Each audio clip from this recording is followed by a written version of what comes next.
మా తెలుగుదేశం నాయకులందరూ కూడా ఈ కార్యక్రమాన్ని ఎందుకు ఏర్పాటు చేశామంటే, గౌరవ మాజీ మంత్రివర్యులు అమర్నాథ్ గారు ఒక మహిళ మీద, అది కూడా ఒక దళిత బిడ్డ మీద మీరు పర్సనల్గా అట్లా పాయింట్అవుట్ చేయడం అన్నది చాలా తప్పుడు విషయం అండి. మీకు తెలుసో తెలీదో, లేకపోతే మీ ఇంట్లో వాళ్ళని కూడా అడగండి.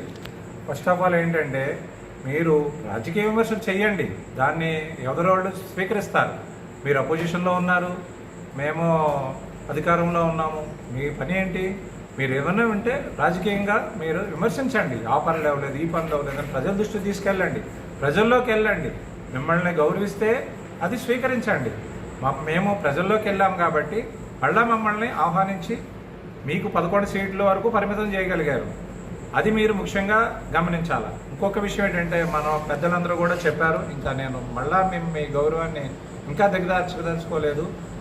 ఒక హోమ్ మినిస్టర్కి మామూలుగా ఏమన్నా షిఫ్ట్ కార్ ఇస్తారా అండి? అది మీరు గమనించాలా. షిఫ్ట్ కారు ఎవరన్నా షిఫ్ట్ కార్లో వెళ్తారా అండి? ఆవిడకున్న ప్రోటోకాల్ ప్రకారంగా ఒక వెహికల్ అంటూ ప్రొవైడ్ చేస్తారు. గవర్నమెంట్ రూల్ అది. అది మీరు నేను చెప్పేది కాదు. మీకు తెలియకపోతే, మీరు అందరూ మినిస్టర్గా చేసి ఉన్నారు కాబట్టి, మినిస్టర్ చేసే 4 గన్మ్యాన్ని, ఎమ్మెల్యేకేమో ఒక గన్మ్యాన్ని అట్లా ఇస్తారు వాళ్ళ ప్రకారంగా. అది బుల్లెట్ ప్రూఫ్ కారా, లేకపోతే ఆ కారా? కారుకి ఈ రాజకీయ దానికి విమర్శలు ఏంటండి? అది పర్సనల్గా విమర్శించుకోవడం, మేకప్ గురించి విమర్శించడం ఏంటండి? మీరు గౌరవంగా ఎవరైనా విమర్శ తెలుసుకుంటే, ముఖ్యంగా ఏ విమర్శ ఉంటే ఆ విమర్శ డైరెక్ట్ చేయండి. పర్సనల్గానే పెట్టుకొని మేకప్ వస్తుంది, కిలోలు వస్తుంది ఏంటంటే, అది ఒక ఎడ్యుకేటెడ్ ఫ్యామిలీలోంచి వచ్చి ఒక మంచి ఫ్యామిలీ అని మీరే చెప్తున్నారు కదా, మీ నాయకులే చెప్తున్నారు. మేము మంచి ఫ్యామిలీ నుంచి వచ్చారు, ఎమ్మెల్యేల నుంచి వచ్చారు, ఎంపీల నుంచి వచ్చారు, ఆ గౌరవం మేము ఇస్తాము, కాదంటలేదు.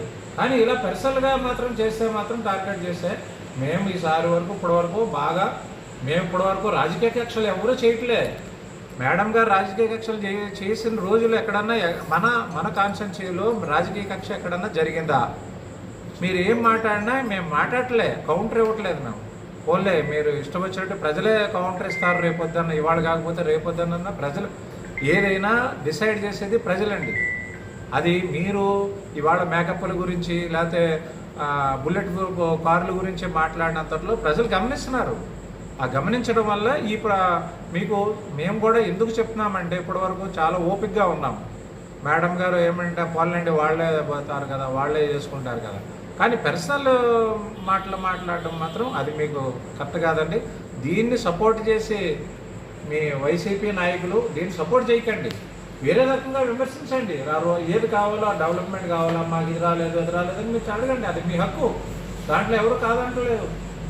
ఇప్పుడు ఈ స్టేజ్లో ఉన్న మేడంని ఒక టీచర్గా ఉండి హోమ్ మినిస్టర్ స్థాయికి వెళ్ళిందంటే, మేము తెలుగుదేశం వాళ్ళు, జనసేన వాళ్ళు, బీజేపీ వాళ్ళు ఎలాగే గర్వపడతాము. మీరు కూడా గర్వపడాలా, ఎందుకంటే ఒక మహిళగా ఆ స్టేజ్కి వచ్చారు కాబట్టి. సో ఇలాంటిది ఇంకొకసారి రిపీట్ అవ్వకూడదు. మీరు గౌరవపదంగా ఒక స్టేట్మెంట్ ఇచ్చి, అమర్నాథ్ గారు ఇలా జరిగిన దానికి బేషరతుగా క్షమాపణ చెప్పాలా. అది కానీ జరగకపోతే మేము కార్యకర్తలు, నాయకులు, ప్రజలు కూడా ఫ్యూచర్లో మీకు బుద్ధి చెప్తారని ఈ విధంగా మేము మనవి చేసుకుంటాం. Thank you.